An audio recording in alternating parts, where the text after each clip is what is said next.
Hello, Renu की मौज मस्ती में आप सबका स्वागत है।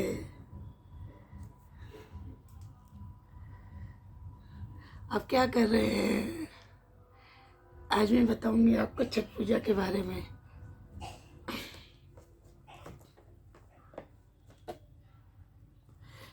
बाद छठ छठ पूजा के दिन छठ पूजा का व्रत बहुत कठिन होता है।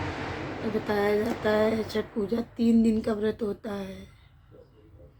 3 दिन का व्रत होने से पहले दिन खाया को थोड़ा सा 3 दिन तक कई लेडीज कई लोग सच्चे मन से पूजा करते हैं। छठ पूजा छठी मैया उनको ऐसी आस्था मानी जाती है। सूर्य को अर्घ देने के बाद अर्घ दिया जाता है। तीसरे दिन अर्घ देने के बाद छठी मैया उनकी इच्छा पूरी करती हैं। छठ पूजा की कई कहानियाँ। छठी सूर्य भगवान की आराधना की जाती है। सूर्य भगवान को अर्घ दिया जाता है और पानी में जाकर सूर्य भगवान की पूजा की जाती है। सूप ले लेके लेडीज जाती होगी, आपने देखा होगा। ये व्रत बिहार में ज़्यादा प्रचलित है। बिहार में इस दिन छुट्टी भी रहती है। बच्चों की भी सब जगह बहुत भीड़ होती है, बहुत उत्साह होता है। चारों ओर रोशनी जगमग दीपक जलते रहते हैं और बहुत पॉजिटिव एनर्जी मतलब सकारात्मक ऊर्जा आती है। हर जगह हर्षोल्लास फैला होता है। छठी मैया कहते हैं, छठी मैया को सूर्य पुत्री की बहन कहा जाता है। वो सूर्य पुत्री की बहन है। ठीक है, मैं आपको एक छठी मैया की कहानी सुनाती हूँ। एक देवरानी और एक जेठानी थी। वो बड़े प्यार उल्लास से रहती थी।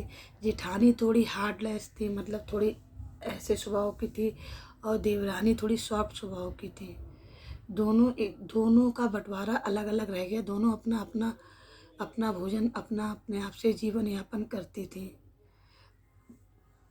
एक समय की बात है, चतुर्दशी को उन्होंने अच्छे से खाना बनाया, खीर पूड़ी सब बनाई और मोहल्ले में वितरण किया। उसके बाद खाने बैठी दोनों लोग। दोनों देवरानी जेठानी ने अपने अलग अलग भोजन यापन किया। जब वो खाने बैठी तो उन्हें याद आया कि अरे मैंने दीपक नहीं जलाया।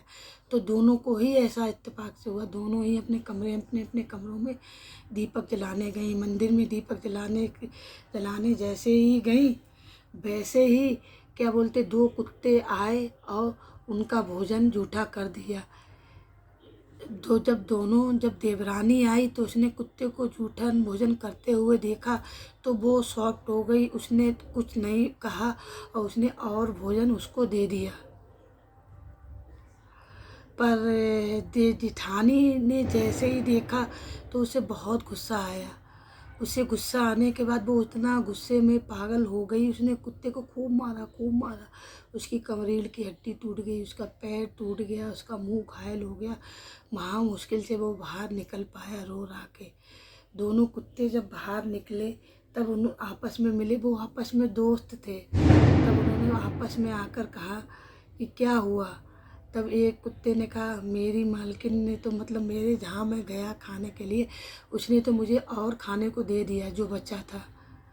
पर क्या बोलते, और उसने कहा अच्छा, तो मैं चाहता हूँ, छठी मैया से यही इच्छा करता हूँ कि कभी भी इसके यहाँ मतलब मैं अगले जन्म में इसके यहाँ ही बेटा बनकर आऊँ और इसकी सेवा भाव खूब करूँ। उसने कहा ठीक है। तब उसने कहा, लगता तुम्हारी जहाँ तुम गए तुम्हारी बहुत मार हुई है। उसने कहा हाँ मेरी बहुत, मालकिन वो दुष्टा थी, वो आ गई जैसे खा रहा था, उसने मुझे बहुत पीटा, मैं उसको बद्दुआ देता हूँ। तब उसने उसको छठी मैया से प्रार्थना करके बद्दुआ दी। उधर उसने क्या किया, देवरानी ने अपना घर साफ किया। बर्तन वर्तन सब कुत्ते के जूठे हो गए थे। तब उन्होंने सब साफ किया और साफ करके उन्होंने बोला कि देवरानी ने सब बर्तन अपने साफ करके नए बर्तन में खीर वगैरह सब दोबारा बनाई और प्रसाद वितरण पड़ोसियों में किया। पर प्रसाद वितरण किया और वितरण करके स्वयं भी वितरण मतलब खाया। और लेकिन देवरानी गुस्से के मारे पागल हो गई। उसने वो ही प्रसाद ग्रहण कर लिया जो बचा हुआ था और गुस्से में पागल होकर व्रत का दिन ऐसे ही निकल गया। अगले जब छठी मैया निकल गई, थोड़े दिनों बाद दोनों ही देवरानी जेठानी दोनों दोनों देवरानी जेठानी गर्भवती हो गई। दोनों गर्भवती होने के बाद धीरे धीरे लोग पड़ोसी कहने लगे, देखो छठी मैया की कृपा है कि दोनों को बच्चे होने वाले हैं। छठी मैया की अपार कृपा है। दोनों के 9 महीने के बाद दोनों देवरानी जेठानी के सुंदर पुत्र, दोनों को सुंदर सुंदर पुत्र प्राप्त हुए। दोनों ही अपने पुत्रों को बहुत अच्छे से पाल रही थी। इत्तेफाक से जब अगली छठ आई तो उसका जेठानी का पुत्र छठ वाले दिन ही मर गया। जेठानी दुख के मारे पागल हो गई। जेठानी के ऊपर दुख का पहाड़ों का दुख टूट चुका था। वो बहुत दुख के मारे पागल हो रही थी, बहुत परेशान हो रही थी। अगली उसका पुत्र होता और छठ को ही मर जाता था। जेठानी इस तरीके से बहुत परेशान रहने लगी, अपने पापों का प्रायश्चित करने लगी। तब एक बार उसको एक कुत्ता मिला। तब उस कुत्ते ने बताया, तुमने हमको बहुत मारा पीटा था, इसी का दंड है, मैं ही तुम्हारे यहाँ आता हूँ और छठ को मर जाता हूँ। तब उन्होंने बहुत माफ़ी मांगी और छठी मैया का व्रत पूजा बहुत विधि विधान से किया। विधि विधान से पूजा करके उन्हें अगली छठ को फिर एक बेटा प्राप्त हुआ। वो बेटा बड़ा होने लगा, लेकिन इत्तेफाक से वो बेटा थोड़ा सा मतलब मक्कार होने लगा। वो बेटा उनकी बात नहीं सुनता था, कोई भी बात उनका कहना नहीं मानता था।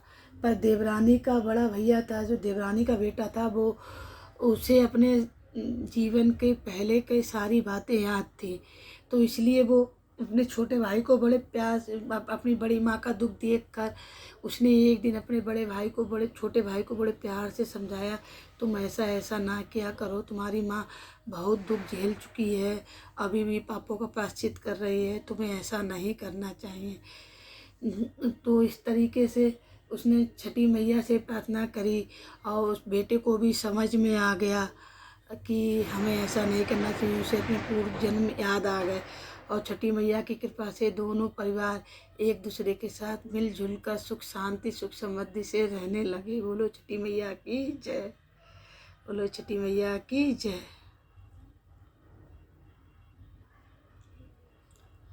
बोलो छठी मैया की जय।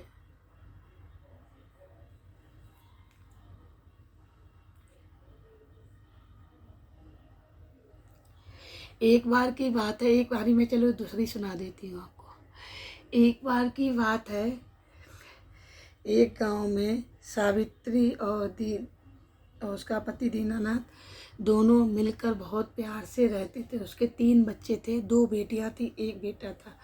दोनों बड़े परिवार, दोनों प्यार से हंसी खुशी से रहता था। दोनों बड़ी खुशी खुशी अपने प्यार जीवन यापन करते थे। दीनानाथ अपने खेत में थोड़ा सा अनाज लेकर अपने परिवार के पास जाता था। उसका परिवार इसी बात की प्रार्थना करता था और उसकी आस देखता था कि पापा आएंगे कुछ लाएंगे, पापा आएंगे कुछ लाएंगे। वो जीवन यापन करने लगा। फिर क्या हुआ, फिर वो भाग गया।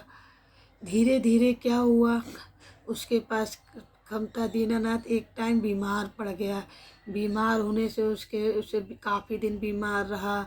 छठ पूजा आई, वो लोग छठी को बहुत अच्छे से पूजा पाठ करते थे। छठी उनके लिए अत्यधिक खुशी वाला त्यौहार था। मिलजुल कर फूल त्यौहार लाकर पूजा पाठ करते थे। कुछ दिन बाद उसका पति मतलब उनके पापा, बच्चों के पापा बीमार पड़ गए। बीमार पड़ने से क्या हुआ, उसके परिवार का पोषण सब रुक गया। पोषण रुकने के बाद वो क्या करने लगे, पोषण रुक गया। बीमार पड़ने के बाद उन्होंने कहा कि उसके पिता इत्तेफाक से अपने बच्चों का चेहरा ध्यान रख करते हुए उनके भारी इलाज ज़्यादा अच्छा इलाज करा नहीं पाए, क्योंकि वो लोग गरीब थे और उनके पापा ने प्राण त्याग दिए। जैसे ही उसके पापा ने, दीनानाथ ने प्यार किया, सावित्री दुख की वजह से पागल हो गई। पूरे गांव में उसके रोने की आवाज़ गूंज रही थी। बच्चे दुख से सहम गए थे, बहुत परेशान हो रहे थे। चारों ओर दुख अल्लाह से। थोड़े दिन के बाद छठी मैया छठ आ रही थी। थोड़े दिनों के बाद छठ आ रही थी। अभी और तो सावित्री बहुत दुखी हुई इसके जाने के बाद, चारों ओर रोती फिर रही थी। उसे समझ नहीं आ रहा था मेरा सहारा कौन बनेगा। सब उसका मजाक बना रहे थे, कह रहे थे बेचारी अब ये कैसे अपने बच्चों को पालेगी, क्या करेगी। दुनिया भर में वो रोते रोते घूम रही थी, रोते रोते परेशान हो रही थी, सब जगह रो रही थी। फिर क्या हुआ, रोते रोते वो अपने बच्चों के बारे में ही सोच रही थी। हे भैया मैं क्या करूं। कुछ दिनों बाद छठी का त्यौहार आने वाला था, सब जगह हर्षोल्लास था, पर उसके पास कुछ भी नहीं था। उसके बच्चे भी भूख के मारे व्याकुल हो रहे थे। बड़ा परेशान थी, मैं अपने बच्चों का जीवन यापन कैसे करूंगी। यापन यापन करने के लिए उसने भी बच्चों की भूख के देखकर उसने छठी मैया का व्रत रखा। वो बहुत दुर्बल हो गई थी, पति के जाने के बाद बहुत कमज़ोर हो गई थी, उसका कोई सहारा नहीं था। तो सोच सोच कर ही रो रही थी कि हे भगवान कैसे होगा सब कुछ। बहुत परेशान थी वो अपने बच्चों के लिए। सॉरी। फिर क्या हुआ, फिर वो छठ आई, उसने छठी का व्रत रखा। पहला दिन निकल गया, दूसरे दिन उसका बॉडी काम नहीं कर रही थी, पर उसके अंदर से आत्मा उसकी बहुत प्रबल थी। आत्मा उसको प्रेरित कर रही थी। उसे लग रहा था मेरे बच्चे पुकार रहे हैं, कह रहे हैं, उसके लड़के कह रहे हैं मम्मी मुझे भूख लगी है, मैं क्या करूं। वो कह रहे हैं बेटा बेटा खाना मिलेगा, छठी मैया देंगे। उसने छठी का व्रत रखा। वो छठी मैया नदी के किनारे बैठी रही। नदी के किनारे बैठकर फिर वो थोड़ी देर बाद ठंडे जल में एक कोने में जाकर खड़ी हो गई। उसने देखा सब लोग सूप लेकर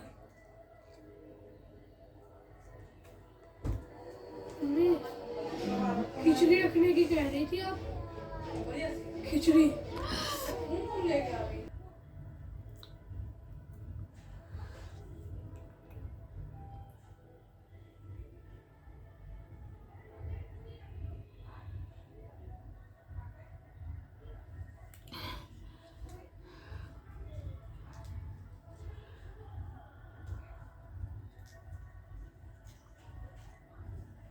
फिर उन्होंने